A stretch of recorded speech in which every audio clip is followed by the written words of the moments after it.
এবার একটি ভিন্ন রকমের খবর। কুকুর, বিড়াল বা খরগোশ নয়, বিশাল বিশাল পাইথন সাপ পালছেন রাশিয়ার এক নারী। প্রতিবেশীরা তার ফ্ল্যাটে আসতে রীতিমতো ভয় পেল। ওই নারী জানান, তার পোষা সাপগুলো একদমই আক্রমণাত্মক নয়।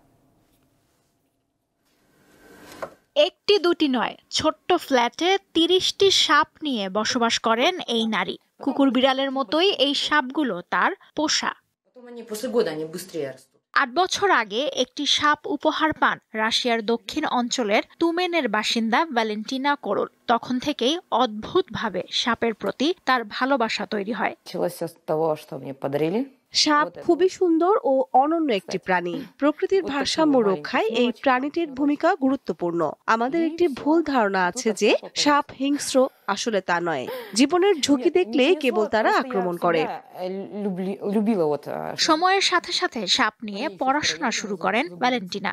পালতে শুরু করেন ইন্ডিয়ান পাইথন সহ একাধিক প্রজাতির সাপ।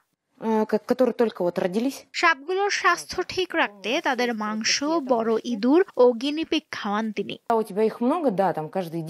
আমি শুরুতে সাপ সম্পর্কে কিছুই জানতাম না, কিন্তু এখন এরা আমার বাচ্চার মতো হয়ে গেছে।